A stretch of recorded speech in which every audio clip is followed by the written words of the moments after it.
Hey everyone, Rua here with the 4,000 subscriber Q&A. Yet another milestone reached for a channel I really didn't think would catch on like it has, to be honest. This has been a passion project from day one, and I'm glad to see others likewise care about what goes into it.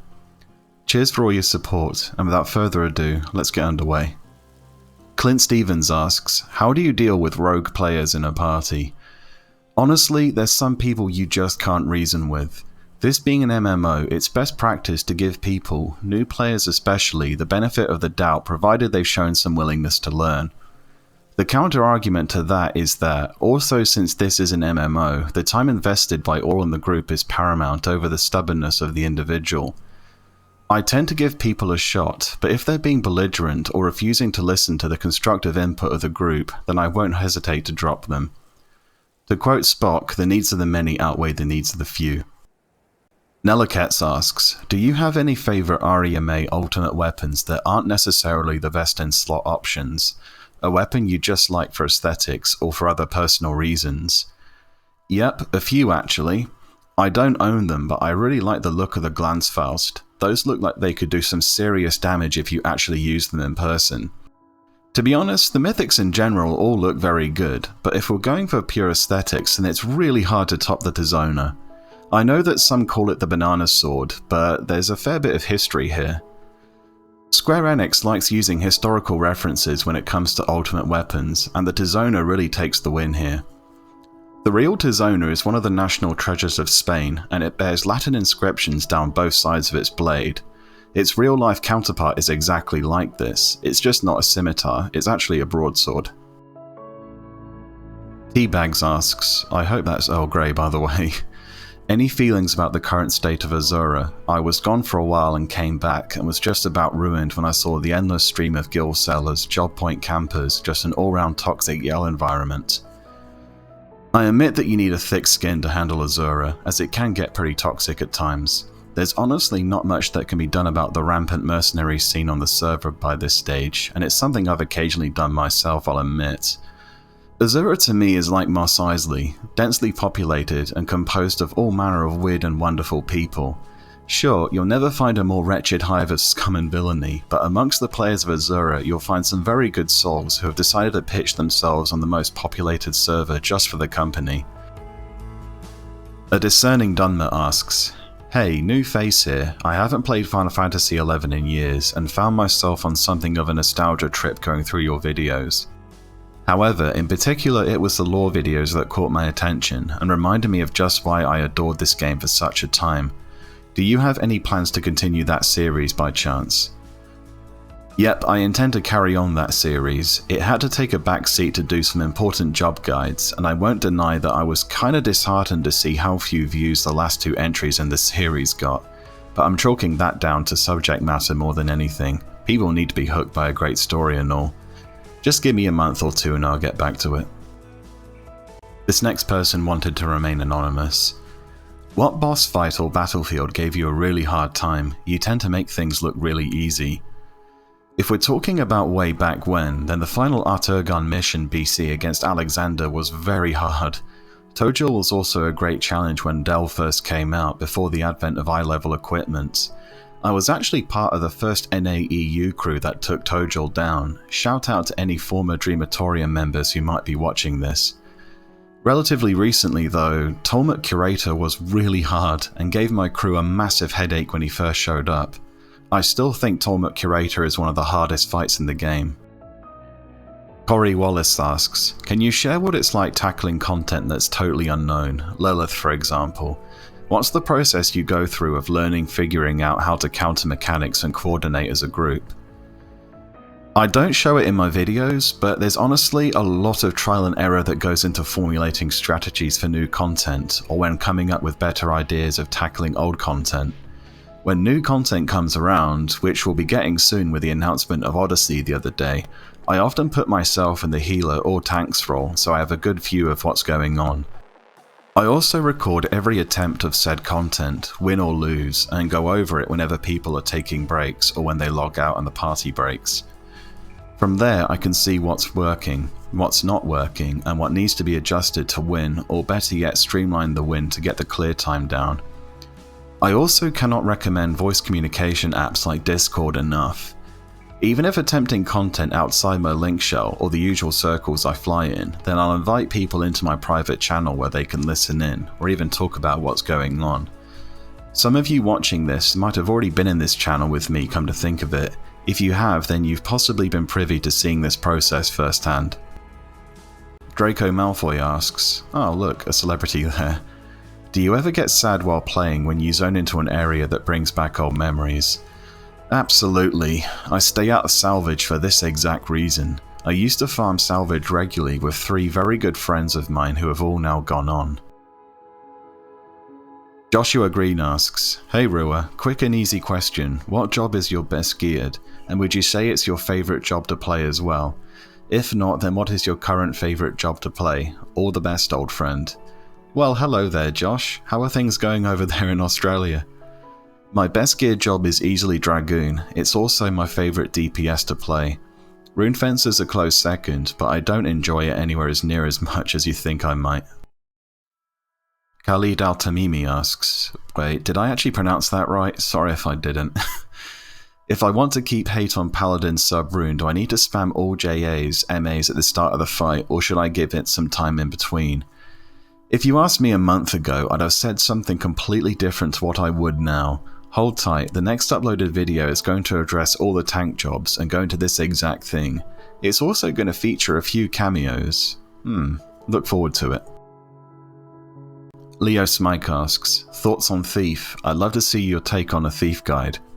Great job for whenever treasure hunter is needed, and it's got niche use in fights where you absolutely need to keep hate on your tank. My problem with Thief is that it's just too squishy. It's evasive for sure, but against really high level monsters which can easily beat the evasion, Thief will get dropped very fast, I've found. Thief also feeds a metric shitload of TP to monsters, which in turn lead it to dying from a strong area attack it stands no chance of evading.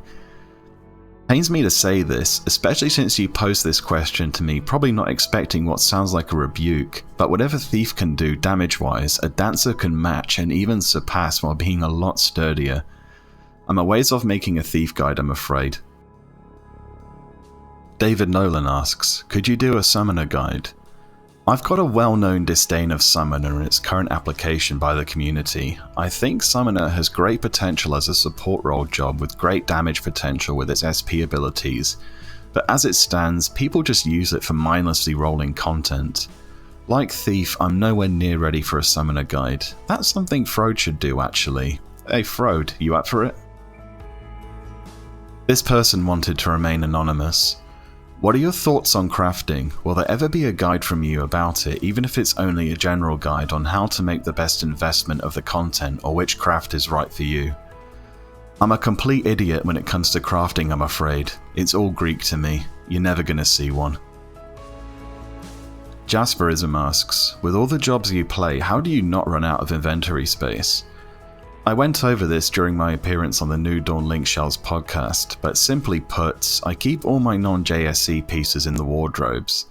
That way, if when I need to get a job out, I just fish out its JSC and I'm good to go.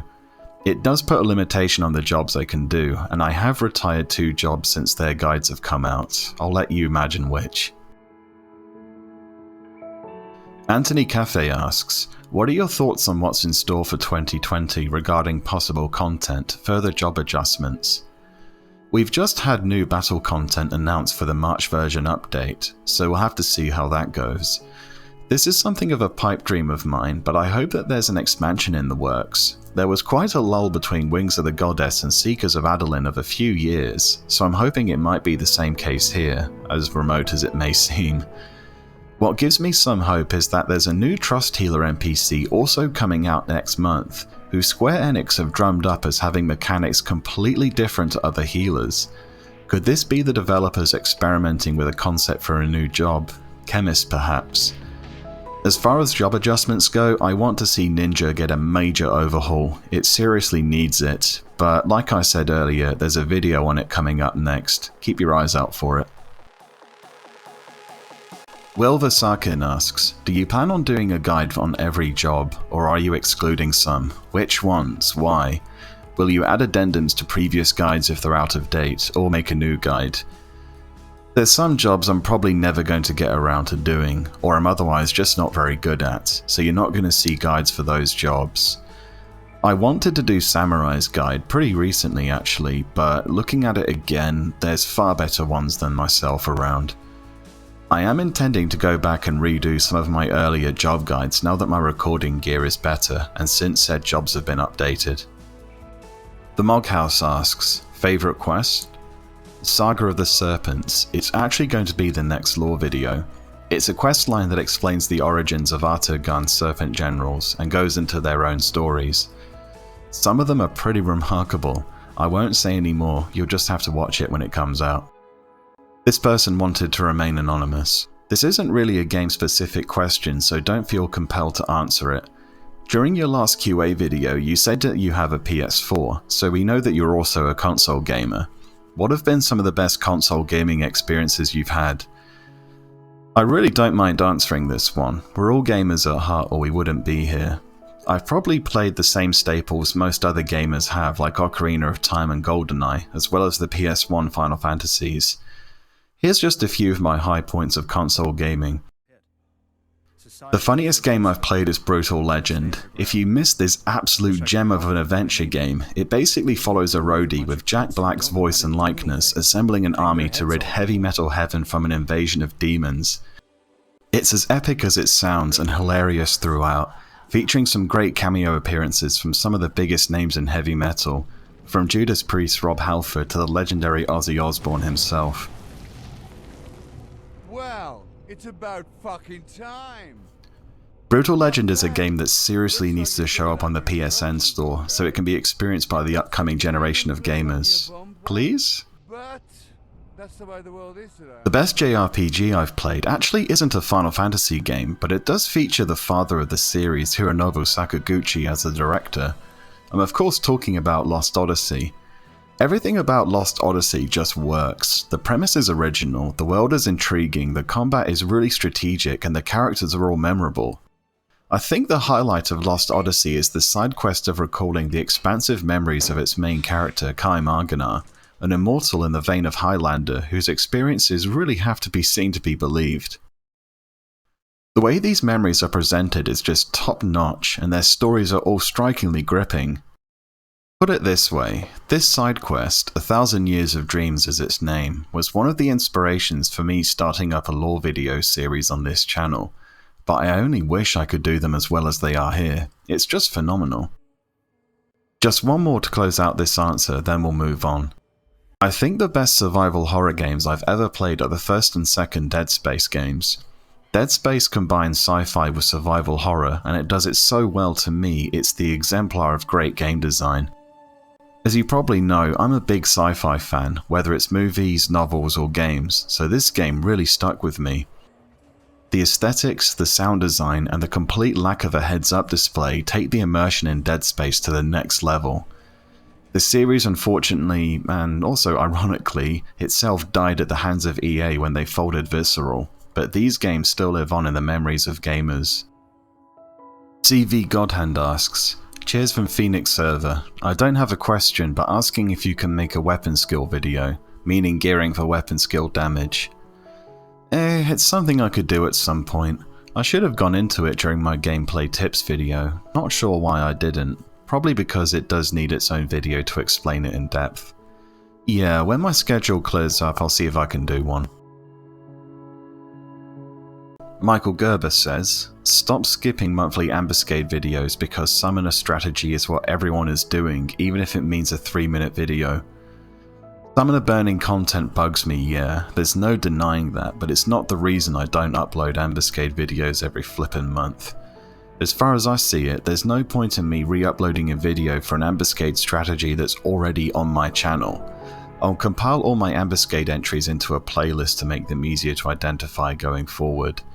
Also, if I see another YouTuber like Ejin, or anyone else for that matter, put up a strategy video for an Ambuscade I've already done, but they've done better, I really don't see the point in putting my own inferior video up for the sake of it when they've already done it better. Malekith Final Fantasy XI asks, How concerned are you that the game has hit a, shall we say, stale period ever since Divergence came out? We have some new content coming out soon with Odyssey, but yeah, dwindling population numbers are never good for an MMO. I think Square Enix should merge some servers again so there's actually another option than Asura. This might help new or returning players get back into things if they want to. If they decide to add more substantial content, I honestly think they're going to have to do this. Magitech asks, do you think the game will still be continuing for a few more years? I honestly think it will. As long as it's not being a financial burden on Square Enix, they will keep it open. From what I've gathered, this game still runs a profit for the company, so I doubt it's going offline anytime soon. It might even warrant an expansion or a graphics overhaul if they see potential there. We'll just have to see. John Artuz asks, are you going to update some of your older job guides? I covered this one earlier, but yeah, I do think I will go back and redo some of my earliest guides, for various reasons, but they do need updating. This person wanted to remain anonymous. How psyched are you for 7's remake? I'm on record saying that Final Fantasy IX is my best in the series, but I think 7 is going to defy expectations when it arrives next month. I've not pre-ordered it, but I will pick it up when it comes out, so I guess I'm sort of psyched. Okay, that wraps up this Q&A. I'll be uploading a collaboration editorial next time around. It's one that addresses the current meta of the tanking jobs. I've got an input in the form of audio clips from great players on all the jobs to be covered, so you won't just have to take my word for it. I'll hopefully get it done by this coming weekend. I'll see you all then.